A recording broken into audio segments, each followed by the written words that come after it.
Mental math class 7th और आज इस सीरीज में करने वाले हैं सिंपल इक्वेशन। जी हाँ, सिंपल इक्वेशन का नेक्स्ट पार्ट। मैं हूँ हरी सर और आप सभी बच्चे देख रहे हैं आपका अपना यूट्यूब चैनल चलो कदम बढ़ाए। जो बच्चे हिंदी मीडियम में पढ़ते हैं उनके लिए अलग से चैनल है जिसका नाम है मैथ विद हरी सर, आप उसे भी ज्वाइन कर सकते हैं। ठीक है, आइए करना शुरू करते हैं। ये रहा आपके सामने क्वेश्चन नंबर 12। ठीक है, क्या कहता है? बिल्कुल सेम है। फर्स्ट पार्ट में तो आपने सीखा ही है कि किस तरीके से करना है। अब देखो, एक्स वाले जो टर्म होते हैं, जो वेरिएबल होते हैं, उनको आप LHS में रखेंगे तो सबसे अच्छा रहेगा, कन्फ्यूजन नहीं होगा। बाकी आप RHS में भी रख के उनको कर सकते हैं, ऐसी कोई दिक्कत नहीं है। आंसर दोनों तरीके से सेम आता है। अब जब से ऑलरेडी लिखा हुआ है LHS में एक्स वाले टर्म लिखे हुए हैं तो हमें इनको सॉल्व करना है। और हम देख रहे हैं कि इन नंबर्स के बीच में प्लस का माइनस का साइन गिवन है, तो इस कंडीशन में हमें जो डिनोमिनेटर गिवन है उनका एलसीएम लेना होगा। उनका क्या लेना होगा? एलसीएम लेना होगा। या तो आप बेसिक मेथड जो होता है एलसीएम लेने का, उस तरीके से आप एलसीएम ले सकते हैं, या एक काम आप काम कर सकते हैं कि जो सबसे ग्रेटर नंबर होता है, ठीक है, सबसे ग्रेटर नंबर इसमें 4 है, तो उसको आपको देखना है कि ये जो 4 है ये 2 और 3 की टेबल में आता है या नहीं आता है। ये 2 की टेबल में तो आता है, 3 की में नहीं आता। तो अब आप क्या करेंगे? 4 का डबल कर लेंगे। 4 का डबल होता है 8। अब देखना कि डबल करने पर 2 और 3 की टेबल में आएगा? जी नहीं आएगा, सिर्फ 2 की टेबल में आएगा, 3 की में नहीं आएगा। अब क्या करना है? इसका ट्रिपल कर देना, 4 3 जा 12।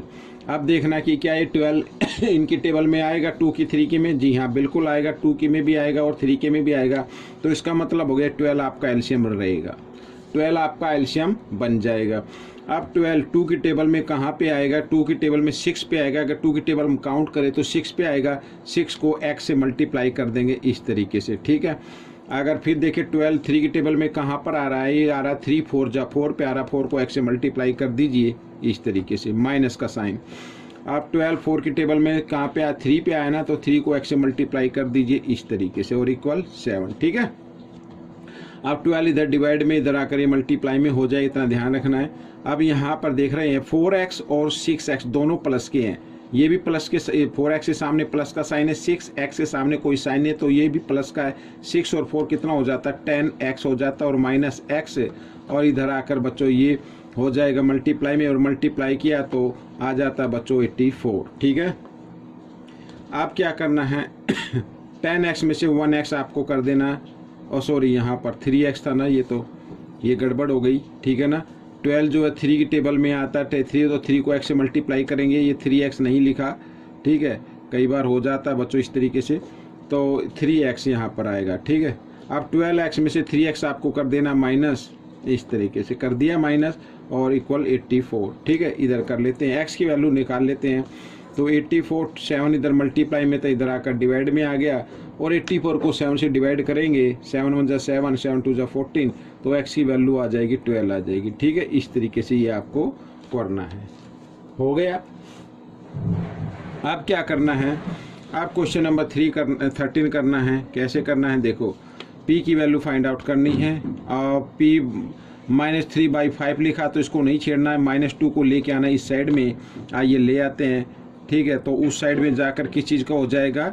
-1 तो है, और ये -2 जब RHS की तरफ जाएगा तो ठीक है, तो ये हो जाएगा प्लस का, और प्लस माइनस माइनस होते हैं तो 1 आ जाएगा। बड़े नंबर के सामने प्लस का साइन है, इसलिए प्लस का रहेगा ये। ठीक है, अब क्या करना है? अब करना है 1, ये जो 5 इधर डिवाइड में है देख रहे हैं आप, इधर आकर ये मल्टीप्लाई में आ जाएगा। ठीक है, इस तरीके से। आइए कर लेते हैं आगे। p = 5।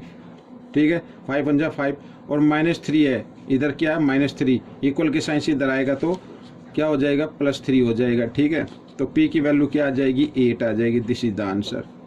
Next question, question number 14।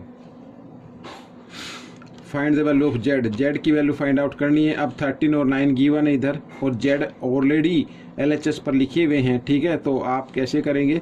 13 और 9 का एलसीएम लेंगे, क्योंकि 13 क्या हो गया? एक प्राइम नंबर हो गया, 9 ऑड नंबर हो गया। 9 की टेबल में 13 नहीं आएगा, तो इस कंडीशन में दोनों को क्या कर देना, मल्टीप्लाई कर देना है, वही आपका एलसीएम होगा। 39 जब 117 होता है, ठीक है। इतना करने के बाद आपको क्रॉस में भी मल्टीप्लाई करना पड़ेगा, ठीक है, क्रॉस में भी मल्टीप्लाई करना पड़ेगा। 9z और प्लस 13 को इस z के साथ करें 13z, ठीक है, और इक्वल 44/117। अब दोनों के डिनोमिनेटर सेम आ गए, ठीक है, इक्वल का साइन है, कैंसिल कर दीजिए, कोई दिक्कत नहीं है। अब 13 और 9 इन दोनों को ऐड करना, कितना आ जाएगा, 22z आ जाएगा और इक्वल 44, ठीक है। z की वैल्यू निकालें तो 44, 22 इधर मल्टीप्लाई में, इधर आकर ये डिवाइड में आ गया बच्चों। जब 44 को 22 से डिवाइड करेंगे तो 2 पे टेबल चलेगी, तो z की वैल्यू क्या आ जाएगी, 2 आ जाएगी। Question number 15, find the value of y, ठीक है, y की वैल्यू फाइंड आउट करनी है। अब देख रहे हैं कि y वाले टर्म LHS पे लिखे हैं ऑलरेडी, 9 और 12 लिखा हुआ है, ठीक है ना। तो आपको क्या करना है, आपको लेना 9 और 12 का एलसीएम। और जब हम एलसीएम लेंगे तो बच्चों यहाँ पर मैं आपको बता दूँ, तो एलसीएम जब हम लेंगे तो वही करना है, या तो आप बेसिक मेथड से कर लीजिए, ठीक है, या फिर आप 12 का डबल कीजिए, 24 होता है, 9 की टेबल में नहीं आएगा। 12 का ट्रिपल कर दीजिए, 36 होता है, 9 की टेबल में आता है, तो ये 36 आपका एलसीएम बन जाएगा। इतना करने के बाद 36 को देखना 9 की टेबल में कहाँ पर आएगा, 9 4 पे आएगा, 4 को y से मल्टीप्लाई कर देना है इस तरीके से। और 36 को जब हम 12 से क्या करेंगे, डिवाइड करेंगे, 3 पे जाए, 3 को y से मल्टीप्लाई कर देंगे इस तरीके से, ठीक है, और इक्वल 1/108, ठीक हो गया। आगे करते हैं, 4y में से 1y माइनस करेंगे तो 1y बचेगा, बड़े नंबर के सामने प्लस है इसलिए प्लस करेगा, और 1/108, और 36 इधर डिवाइड में इधर आकर ये मल्टीप्लाई में हो जाएगा ऐसे, ठीक है ना। अब 36 की टेबल अगर आप ले, 36 बन जाए 36 3 जा 108 होता है, तो y की वैल्यू आ गई ऊपर 1 न्यूमेटर और 3 डिनोमीटर की फॉर्म में, ये आपकी वैल्यू आ गई, ये आपका आंसर बन गया, ठीक है। क्वेश्चन नंबर 16 क्या कहता है, वैल्यू फाइंड आउट करनी है y की, ठीक है। तो y वाले टर्म दोनों तरफ है, LHS पे भी RHS भी, तो ये जो RHS वाला इधर ले आएंगे LHS की तरफ, ठीक है, 2.8y और इधर आकर ये माइनस y हो जाएगी, ये 1y है बच्चों, इतना ध्यान रखना, ये क्या है 1y और इधर इक्वल 54, ठीक है। 2.8y में से 1y माइनस करेंगे तो 1.8y बच जाएगा। अगर नहीं आता तो आप इस तरीके से इसको माइनस करके देख सकते हैं, इधर 1 में कोई पॉइंट नहीं तो 0 लगा सके इस तरीके से कर सकते हैं, आप इसको माइनस कर सकते हैं, ठीक है। ये देखो आप क्या करना है, आप करना है y की वैल्यू निकालनी है, तो 54 इधर 1.8 मल्टीप्लाई में इधर आकर ये डिवाइड में आ जाएगा। अब पॉइंट है इसका इधर आ रहा है, ठीक है, पॉइंट हमें हटाना है, तो पॉइंट के लिए नीचे आ रहा है ना डिनोमीटर पे, तो डिनोमीटर पे आता है तो न्यूमेटर पे लगाते हैं। पॉइंट के लिए 1 लगाओ, पॉइंट के बाद 1 डिजिट है तो 1 0 लगा दो, ठीक है। 18 की टेबल, 18 1 जा 18, 18 3 जा 54 और 10 3 जा कितना होता है 30 होता है, तो y की वैल्यू आ गई बच्चों 30। दिस इज द आंसर, ये आपका आंसर आ गया है, ठीक है। अब हम करेंगे क्वेश्चन नंबर 17, ये रहा आपके सामने क्वेश्चन नंबर 17, कर लेते हैं, लाइट गड़बड़ कर रही है, ठीक है। और p-2 इक्वल, अब भाई 1/5 की मल्टीप्लाई ब्रैकेट के साथ करनी है, तो 1 की मल्टीप्लाई 3 के साथ होगी तो 3 आ जाएगा, और नीचे 5 यूँ का यूँ, ठीक है, माइनस इधर 1 को 1 से मल्टीप्लाई करना, 1/5 आएगा। अब क्या करना है, p को ले आना है लेफ्ट साइड में, और जो नॉन वेरिएबल नंबर है उनको ले आना RHS में, ठीक है। p इधर आकर ये -3p/5 हो जाएगा, इसके नीचे आप 1 मान सकते हैं, p के नीचे इधर -1/5, ठीक है, और ये -2 इधर आकर ये +2 हो जाएगा, इसके नीचे भी आप 1 ले सकते हैं। 5 और 1 का अब आप लेना है एलसीएम, तो 5 आएगा, ठीक है ना, और साथ ही क्रॉस मल्टीप्लाई भी कर देना क्योंकि एक तरफ 1 है, तो 5p -3p हो जाएगा। भाई 5 को p के साथ करेंगे और 3 को 1 के साथ करेंगे, ठीक है। इसी प्रकार इधर 5 2 जा, यहाँ 5 और 1 का एलसीएम आएगा 5 आएगा, क्रॉस मल्टीप्लाई करेंगे तो -1 और 5 2 जा 10, इस तरीके से, ठीक है। दोनों के नीचे सेम डिनोमीटर हटा दीजिए, 5p में से 3p माइनस कर दो 2p, और इधर माइनस प्लस माइनस, 10 में से 1 माइनस किया 9, बड़े नंबर के सामने प्लस है इसलिए प्लस करेगा, और p की वैल्यू निकालनी है, तो 9 2 इधर मल्टीप्लाई में इधर आकर ये डिवाइड में आ गया। This is the answer. आइए करते हैं क्वेश्चन नंबर 18, क्या कहता है, find the value of x, x की वैल्यू फाइंड आउट करनी है। बिल्कुल ईजी क्वेश्चन है बच्चों ये। तो आपको क्या करना है, 2x - 3 = 3/5। इस जो डिवाइड में 9 है इसको ले आओ इस तरफ पहले, तो इधर आकर ये मल्टीप्लाई में हो जाएगा। ठीक है, ऐसे बस इतना करना है। अब कट तो रहा नहीं है ये, तो 2x - 3 = 27/5 ये आ जाएगा। ठीक है ना, इस तरीके से। अब क्या करना है, -3 को इधर लेके आना, +3 हो जाएगा। तो 2x = 27/5 और +3 हो गया। ठीक है, इसके नीचे आप 1 ले सकते हैं एलसीएम की फॉर्म में, तो डिनोमीटर की फॉर्म में, सॉरी। ठीक है, 5 और 1 का लेना अब आपको एलसीएम।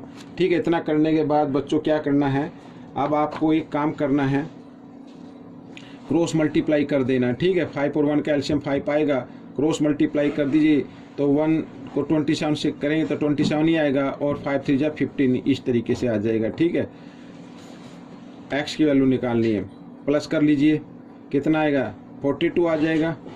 ठीक है, बाई 5 और 2 इधर मल्टीप्लाई की फॉर्म में, इधर आकर ये डिवाइड की फॉर्म में आ जाएगा। ऐसे 2 से डिवाइड करते, 2 1 = 2 और 2 2 = 4, 2 1 = 2। तो एक्स की वैल्यू क्या आ गई, 21/5 आ गई। ये आपका आंसर आ गया। आप चाहे तो इसको मिक्स नंबर में भी लिख सकते हैं, 5 4 = 20 इस तरीके से। ठीक है, इस तरीके से भी आप लिख सकते हैं। आइए करते हैं क्वेश्चन नंबर 19।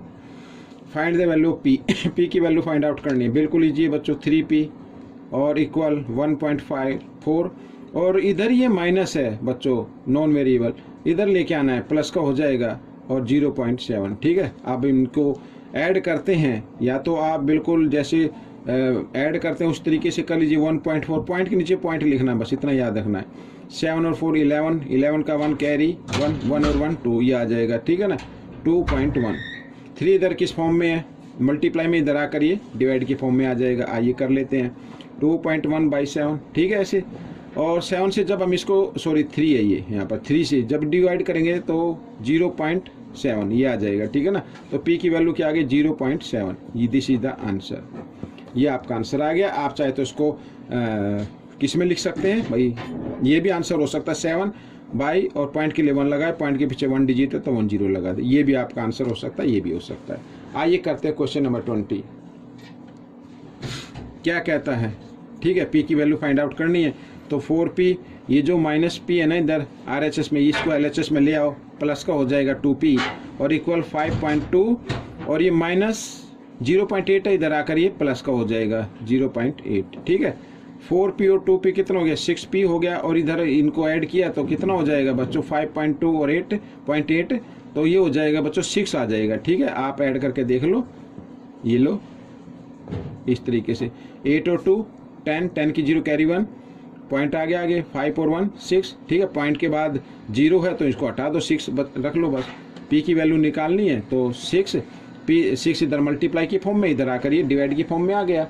ठीक है, डिवाइड कर दिया 6 को 6 से, तो 1 आ गया, तो p की वैल्यू क्या आ गई, 1 आ गई। ये आपका आंसर बन गया। आइए करते हैं क्वेश्चन नंबर 21। ठीक है, 21 तक करेंगे इस पार्ट में। Find the value of t, t की वैल्यू फाइंड आउट करनी है। आप दोनों तरफ देख रहे हैं, आप फ्रैक्शन गिवन है, तो इस कंडीशन में क्या करना है, क्रॉस मल्टीप्लाई कर देनी है। ठीक है, 3 के 2 के साथ करना है पहले, 3 2 = 6 माइनस, अब 3 को 3 के साथ भी करना है, 3 3 = 90 इस तरीके से, और इधर भी क्रॉस में करना है, तो 2 को 2 के साथ कीजिए, 4 2 2 = 40 माइनस 2 10 = 20 ऐसे। अब t को लेके आना है आपको LHS की तरफ। ठीक है, 90, ये 40 इधर RHS में, और LHS में आएगा तो माइनस का हो जाएगा, और -20, और ये 6 है, प्लस का इधर आकर ये -6। ठीक है, इस तरीके से, -9 और -4 कितना हो गया, -13 हो गया, और इधर कितना हो गया, -20 और 6 -26 हो गया। माइनस से माइनस का साइन काट दीजिए, t की वैल्यू निकाल लीजिए, 26 13 इधर मल्टीप्लाई में, इधर आकर ये डिवाइड में आ गया, 26 को 13 से डिवाइड कर दो, 13 1 = 13, 13 2 = 26, t की वैल्यू क्या आ गई, 2 आ गई। This is the answer. हो गया बच्चों, ये वीडियो कंप्लीट हो गई है। ठीक है, तो आपको ये वीडियो कैसी लगी? कई बार क्या होता है बच्चों, दिमाग थोड़ा इधर उधर हो जाता है, क्योंकि कई बार मक्खी परेशान करती है। आपने देखा होगा वीडियो में एक मक्खी आ रही बार बार। ठीक है, तो कोई नहीं, इसको इग्नोर कीजिए, इसे थोड़ा बहुत गड़बड़ हो जाती है, लेकिन आपको नहीं करनी है, आपको नहीं करना है, आपको तो प्रैक्टिस करनी है, ध्यान से करना है। ठीक है ना, क्योंकि आपको मार्क्स लेने हैं, आपको अच्छी रैंक लेनी है। मिलेंगे नेक्स्ट पार्ट में, टिल देन थैंक यू।